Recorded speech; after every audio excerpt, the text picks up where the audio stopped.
Assalamualaikum warahmatullahi wabarakatuh. Halo pemirsa setia Sultan TV dimanapun Anda berada.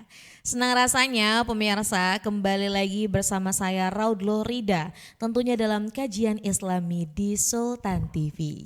Apa kabarnya hari ini pemirsa? Semoga selalu dalam keadaan sehat dan masih semangat berpuasa nih.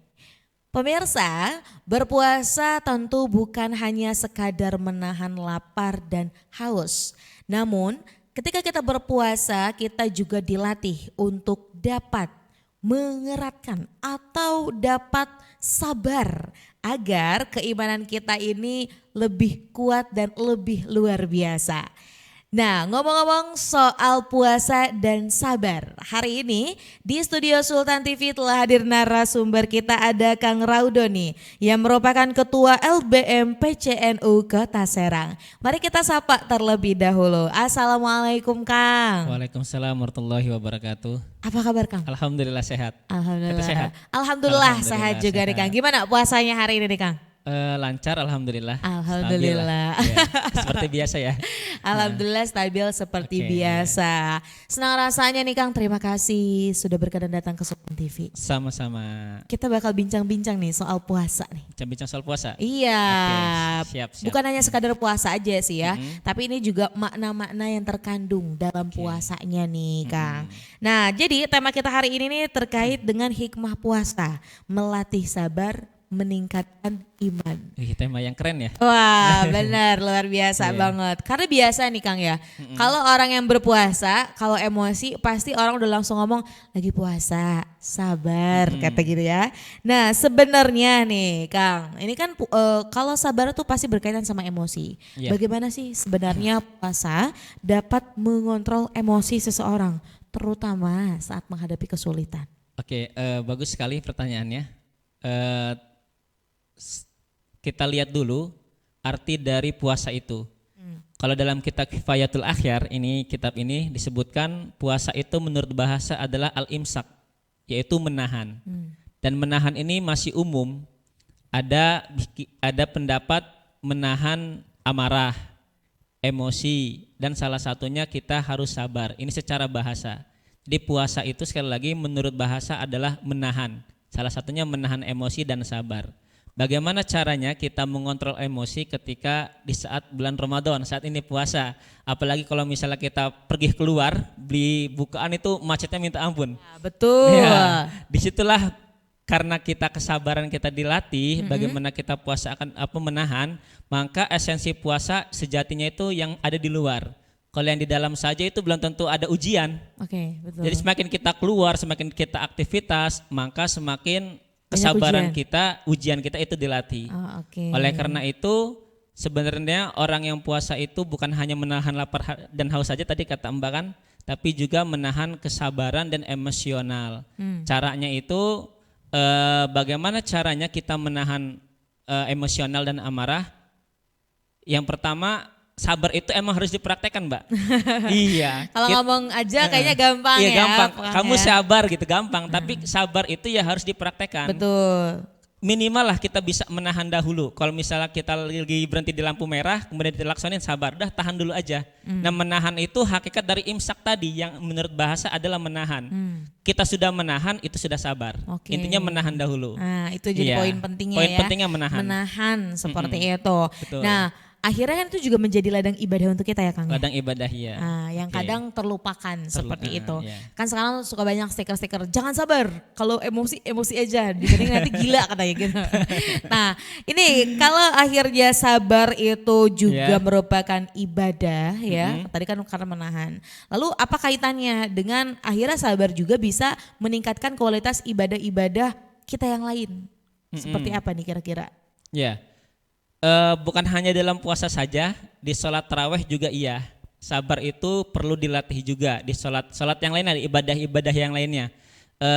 Pertama, kita itu kalau seumpamanya dari sholat ya Mbak ya, dari sholat taraweh saja, biasanya puasa pertama itu sholat taraweh itu paling penuh. Iya, biasanya yang pertama teman-teman. Betul. Itu paling pertama itu paling penuh. Di hari kedua ya lumayan lah. Nah di hari-hari pertengahan itulah nanti dilatih kesabaran kita. Apakah kita sanggup untuk sholat sampai selesai ataukah tidak. Nah, misalnya ada yang tereliminasi nih yang nggak sanggup sampai akhir, di hari-hari pertengahan dia sudah nggak sholat lagi, berarti intinya dia tidak bisa menahan sabar. Makanya ibadah itu sebenarnya nggak enak. Ibadah puasa, musola semuanya itu nggak enak. Hakikatnya nggak enak. Soalnya ada godaan. Soalnya ada godaan, apalagi emang itu kan perintah. Oke, betul. Perintah yang benar-benar emang selalu dipaksakan oleh hamba Allah kan. Iya, betul. Jadi betul, kita betul. mau ibadah kayak rada susah karena emang kita nggak bisa kan, emang paksaan itu kan. Akhirnya ketika kita menjalani, meskipun itu ikhlas nggak ikhlas tapi dijalanin saja, itu sudah kategori kita menjalani kesabaran sejatinya. Oh, oke. Gitu. Baik, Jadi baik. ada firman Allah yang mengatakan innallaha ma'as sabirin. Jadi Allah itu bersama orang-orang yang sabar. Intinya sabar itu kita melakukan dan menahan. Seperti itu. Oke, betul ya. Iya. Jadi memang wah hakikatnya kalau segala ibadah itu pasti selalu ada godaan. Selalu ya ada Kang, godaan. ya? Semua ibadah. Semua ibadah. Jadi iya. untuk itu dituntut sekali kita untuk bisa bersabar, Iya, betul. menahan seperti itu. Iya. Tapi tadi Kang itu kan juga bilang bahwa kalau sabar itu diucapkan ya gampang ya gitu. Gampang, mudah Tapi sekali. ketika dilakukan itu Masya Allah takbir Sangat luar sulit. biasa. Betul. Mungkin apa nih, bagaimana strategi ya efektif untuk meningkatkan kesabaran kita khususnya dalam bulan Ramadan ini? Iya. Yang pertama, jadi kalau misalnya puasa itu, kalau misalnya kita lihat dalam kitab Ihya Ulumuddin, jadi ada puasa yang puasa puasa orang umum, orang Oke. awam. Ya puasa kita gini, mikirnya hanya bukaan, sore buka apa ya gitu ya. Sore mau nyari cemilan apa ya, ini puasa awam. Lebarannya pakai baju apa? Lebarannya pakai baju apa ya, masih mikirin begitulah, masih Oke. mikirin begitu, ini puasa awam. Jadi sabarnya masih setengah, Mbak. Karena masih mikirin hal-hal yang seperti keduniaan. Oke. Yang kedua ada puasa khos. Puasa khos itu naik level lah puasanya, yang Oke. tadinya di awam kemudian dia khos. Dia hanya fokus beribadah kepada Allah. Tidak gibah, tidak ngomongin orang, tidak mengintimidasi orang dan lain-lain. Pokoknya dia menjauhkan dari sebuah kemaksiatan. Oke. Itu sudah puasa khos. Nah, puasa yang lebih tarafnya lebih tinggi daripada puasa awam tadi. Kesabarannya lebih naik. Tapi ada lagi yang lebih tinggi lagi kesabarannya. Apa Bagi orang yang puasa, yaitu puasa khos bil khos. Udah khusus gitu Iya, ya, lebih Ustaz ya? khusus lagi. Bahkan dalam kitab itu disebutkan Ihya Ulumuddin, kalau puasa khos itu mikirin dunia aja sudah batal. Oh. Contoh, kalau misalnya gini kita puasa nanti buka pakai apa ya? Nah, kalau menurut kriteria puasa khos bil khos itu sudah batal puasanya. Sudah batal. Sudah batal. Waduh. Karena itu kesabaran puasa khos bil khos itu hanya bisa dilakukan oleh para al-anbiya, para nabi. Oh, oke. Iya, kalau misalnya kita kan ya masih kaleng-kaleng Belum ya. Belum. Masih awam. amat sangat jauh. Iya, masih sangat jauh. Tapi mau nggak mau kesabaran kita dan puasa kita harus dilatih. Oke. Biar ya rada meningkat lah daripada puasa awam tadi yang memikirkan hanya makan, dan minum saja. Oke. Dan di akhir hari hanya kita memikirin beli baju apa ya. Iya, Makanya seperti itu. bukannya pakai apa ya? Iya, gitu. betul Apalagi sekali. biasanya di pertengahan bulan Ramadan nih. Ini Ustaz ini kan udah ke berapa? Ke-13. Ke-13 gitu ya. Betul. Wah, udah mulai nih banyak sekali ajakan Betul. bukber gitu. Nah, Iya. kalau udah bukber kan kadang mungkin ada yang lupa waktu Betul. ya. Akhirnya nanti ajalah tarawihnya. Iya. Nah, ini akhirnya dilatih juga nih ya Dilatih emosi juga. kita. Betul. Bahkan sampai ada orang yang bukbar itu ya maaf ya, ninggalin sholat isya kewajibannya. Itu ada oke. sebagian ya orang ya seperti itu. Itu justru menjadi imbauan ya. Iya, betul. Apapun aktivitas yang dilakukan namanya ibadah harus tetap dikerjakan seperti betul. itu. Iya. Lalu ini Kang Ustadz ya, ini ngobrolin soal puasa. Akhirnya kan kita dalam kehidupan juga bukan hanya berurusan dengan Allah saja, tapi juga dengan manusia. Habluminallah, habluminanas. Betul sekali. Lalu bagaimana nih Pak Ustadz, puasa dapat memberikan dampak terkait dengan hubungan kita sebagai manusia dengan Allah dan juga hubungan kita manusia kepada manusia lain. Oke, bagus sekali. Jadi begini, sebelum saya jawab, menurut jurnal penelitian itu ada hadis Nabi yang berbunyi sumu tasihu, puasalah kalian maka kalian akan sehat. Jadi hadis itu ternyata sangat keren sekali meskipun diikhtilafkan oleh para ulama. Oke. Jadi katanya tadi itu hadis sumu tasihu, puasalah kalian maka kalian akan sehat. Kita akan sehat nih kalau misalnya kita puasa. Betul. Dilihat dari pribadi dulu ya sebelum orang lain ya. Dampak kepada diri pribadi kita kita kan selama 1 tahun penuh kan, makan minum, ngopi, ngudut dan sebagainya gitu kan, banyak makanan gula yang masuklah ke tubuh kita. Ketika 1 bulan penuh, kemudian di 1 bulan itu di bulan Ramadan kita disuruh nahan, berpuasa. Akhirnya racun-racun yang ada dalam tubuh kita itu kan mau nggak mau hilang sedikit demi sedikit karena kita berpuasa. Nah, hadis itu ternyata benar sekali. Jadi ketika kita puasa, maka tubuh kita menjadi sehat. Bahkan Abu Demiyati, beliau itu kan yang ada di di Pandeglang ya. Beliau itu puasa, bahkan puasa dahar. Puasa 1 tahun penuh. Iya, tubuhnya masih sehat sampai sekarang. Alhamdulillah, beliau nggak sakit-sakit aja. Kenapa? Karena emang puasa itu menyehatkan, benar adanya dengan hadis tersebut. Kalau kita lihat juga ternyata perintah puasa itu bukan hanya kepada manusia saja, tapi kepada binatang juga. Kita lihat saja bagaimana kepompong. Kepompong itu kalau misalnya ingin metamorfosis menjadi kupu-kupu, ya kan, dia harus puasa dulu, nggak makan, nggak minum. Ketika itu dia baru menjadi kupu-kupu bagus kan, indah kupu-kupunya. Kemudian ayam betina pun ketika dia mengerami anaknya biar anaknya tidak menjadi calang, dia juga puasa kan. Puasa artinya nggak mau makan, nggak mau minum, di keramannya aja, di kandangnya aja. Nah itu kan berarti puasa itu efeknya bagus kepada diri sendiri, juga bagus kepada binatang yang tadi juga bagus. Nah sekarang bagaimana kepada orang lain gitu kan? Kepada diri sendiri aja bagus, gimana kepada orang lain? Seharusnya orang yang berpuasa itu ya lebih memuliakan orang lain, seharusnya ya. Karena tadi itu puasa kita tuh hanya masuk kategori orang awam aja. Minimal kita puasa sudah khos lah. Kalau puasanya ulama yang khos itu bukan hanya dirinya saja yang puasa, tapi memuasakan orang lain saja. Ketika dia nggak berani gibah orang, mengintimidasi orang, bahkan ketika kita keluar ada orang yang ngatain kamu bodoh, ya nggak apa-apa, alhamdulillah gitu. Itu kan yang sangat susah sekali bagi kita, Mbak. Diberikan kesabaran. Iya, betul. Emang sangat susah sih menurut saya. Tapi kita semua harus belajar biar puasa kita itu jangan di puasa level awam aja, tapi naiklah kita standarnya ke khos ya. Iya seperti itu. Nah tapi ini bagaimana Kang Ustadz, akhirnya juga ini mengedukasi masyarakat ya. Yang lucunya adalah kalau di sosial media kita lihat di komen mungkin, semisal ada pemberitaan apa yang itu men-trigger kita, akhirnya kita jadi kesal sendiri. Terus nanti ada yang komen biasanya Kang Ustadz gini, nanti ya saya lagi puasa, tunggu buka saya kembali lagi. Nah ini gimana definisinya? Apakah hanya ketika berpuasa saja, atau nanti ketika berbuka kita boleh tuh menggibah, marah-marah dan lain-lain? Itu gimana Kang Ustadz? Ya bagus sekali pertanyaannya. Jadi puasa itu ada yang hal-hal yang membatalkan, ada yang mukafirat yang menghapus pahala, ada yang muhbitot, yang itu yang batal itu karena makanan. Nah banyak sekali orang lupa dia puasa itu hanya batal karena makanan saja. Tapi ada juga puasa itu yang membatalkan karena gibah, ucapan, kemudian sifat iri, dengki, itu bisa membatalkan. Nah ketika kita puasa, kemudian kita gibah nih, ngedengkin orang, maka tanpa disadari pahala-pahala kita hilang. Nah setelah Ramadan dia punya dendam kayak tadi tuh, habis buka saya mau balas lah kata, atau mau mengintimidasi lah, mau komen-komen yang jelek lah, sama aja puasanya bolong. Iya, jadi nggak ada alasan ya, nggak ada alasan, nggak baik ya. Iya, jadi mau ketika berpuasa ataupun ketika sudah berbuka puasa, sama-sama kita harus menjaga lisan ya. Betul sekali. Nah ini kan akhirnya menjadi salah satu hikmah dari berpuasa, seperti itu ya Kang Ustadz ya. Nah lalu nih Kang Ustadz, ini bagaimana sih peran dari puasa gitu ya kepada diri kita sehingga kita bisa mengintrospeksi dan bagaimana ini akhirnya bisa meningkatkan keimanan manusia? Iya, puasa meningkatkan keimanan manusia. Saya kembalikan lagi ke kitab Ihya Ulumuddin lagi Imam Ghazali. Jadi iman manusia itu terbagi-bagi, Mbak. Yang pertama kata Imam Ghazali, ada iman manusia itu al-imanu yazid wa yanqus. Imannya itu kadang-kadang berkurang, kadang-kadang bertambah.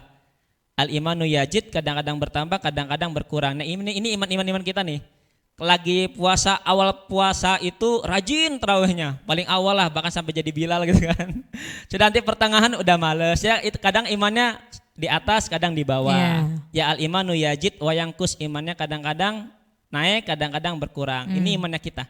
Wajar lah kalau misalnya kita seperti ini, kadang-kadang kita rajin, kadang-kadang kita malas. Ya kalau kata orang dulu STMJ. Apa tuh? Salat tekun maksiat jojong. Habis sholat dia nyolong sendal itu ada tuh. Gak apa-apa katanya.